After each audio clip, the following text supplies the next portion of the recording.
Bismillahirrahmanirrahim. Welcome to For Public School e-learning class 10th. Subject is chemistry. It's part 5th of chapter number 14 atmosphere, and I'm a teacher Sana. So dear students, our next topic is given on page 155. It's a ways to bring down ozone layer depletion. Ozone layer depletion is not something that affect any specific country और region. ठीक है, कोई specific country या region को effect नहीं कर रहा, बल्कि it is affecting the whole globe, the whole earth, and all the animals and plants living on the earth. The whole world is exposed to its adverse effect, which makes it important for each and every of us to take an action to reduce ozone layer depletion. ठीक है, तो ozone layer depletion के लिए steps लेना, it's like the duty of every one of us. Buying and using recycled products, saving energy, using public transport can do a lot in combating ozone layer depletion. ठीक है, तो buying and using recycle products ख़रीदना, energy save करना and public transport use करना, इनसे different मतलब और भी डिफरेंट ऐसे वेज हैं जिनकी वजह से हम ओजोन डिप्लीशन ओजोन लेयर को डिप्लीट करने से रोक सकते हैं, डिस्ट्रॉय करने से रोक सकते हैं. ठीक है. Then our next topic is global warming. Global warming is the increase in the average temperature of the Earth's surface, both land and water, as well as atmosphere. Now, definition of global warming का क्या है? Global warming कहते हैं जो हमारा अर्थ का temperature है, average temperature है, वो इंक्रीज़ हो रहा है.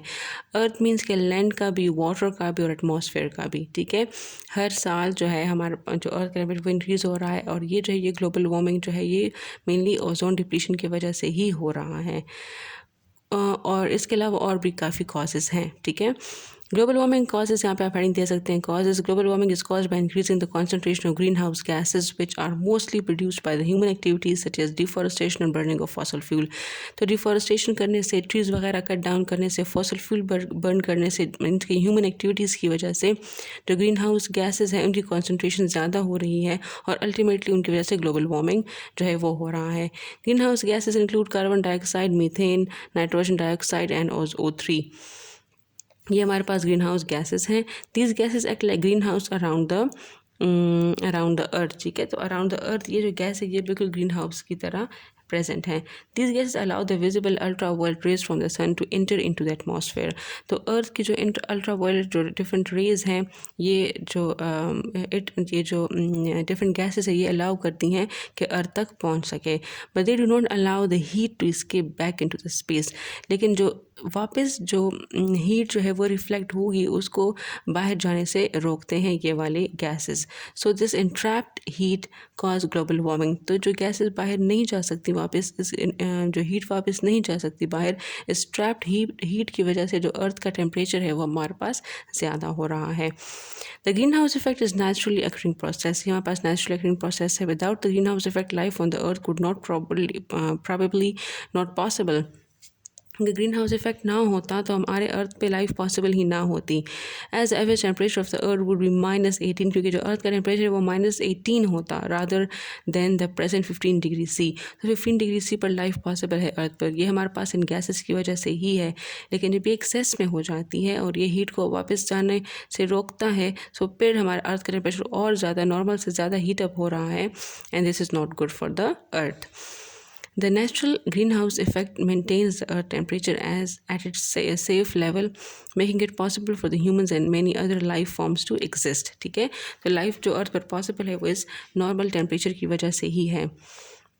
However, the human activities have significantly enhanced the greenhouse effect, causing the Earth average temperature to rise.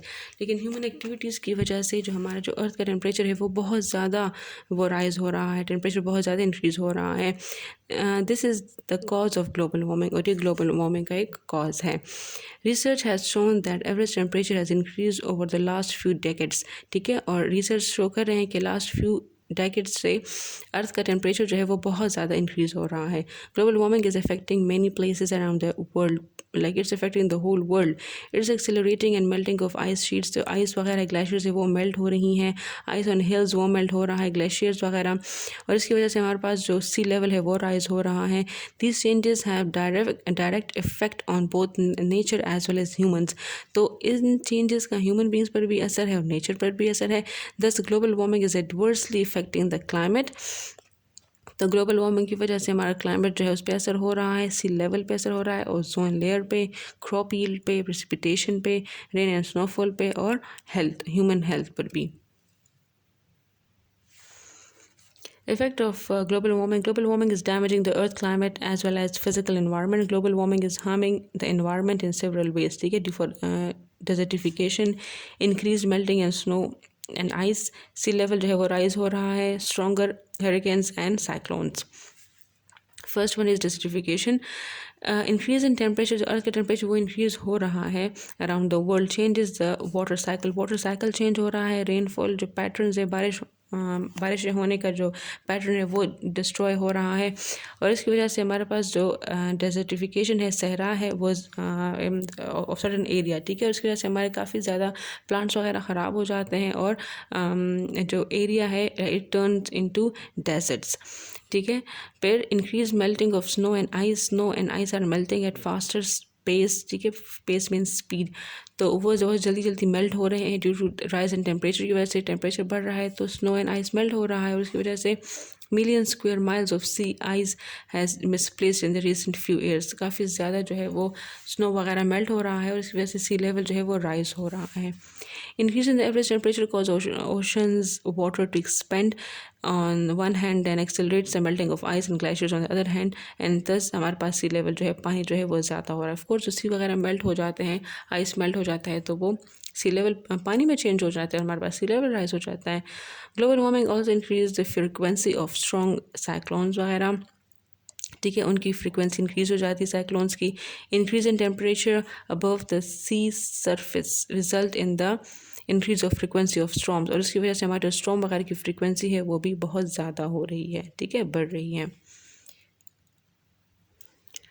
Now students let's solve the exercise. ठीक है, सबसे पहले MCQs गिवन है पेज 155 पे. The first one is ozone is present in, correct option is stratosphere. ठीक है, all are air pollutants except, so option B, nitrogen. ठीक है, and 2, which one of the following is responsible for global warming? ठीक है, so the correct option is B, increase in concentration of sulfur, increase in concentration of carbon dioxide. The pH of acid rain is less than, the correct option is 5.6. ठीक है, the coldest region in the atmosphere is, so the correct option is mesosphere. It's the coldest region. Then ozone is formed in the presence of ultraviolet radiation from, the correct option is B, oxygen, O2 and O. Then the gases which are or which is responsible for the acid rain is R. So the correct option is all these: sulfur dioxide, nitrogen dioxide, and nitrogen dioxide or carbon dioxide. Then on the basis of temperature variation, the number of atmospheric regions are, so the correct option is D, 4. Then the gas which protect the earth's surface from the ultraviolet radiation is, so the correct option is C. ठीक है, and the lowest temperature in troposphere is, the correct option is -56 degrees C. Because the short questions, dear students, the short questions and long questions are already solved and explained in the notes. Dear students, this was the end of part 5th, and this was the end of chapter number 14. I hope you understood that chapter. Stay home and stay safe. Thank you.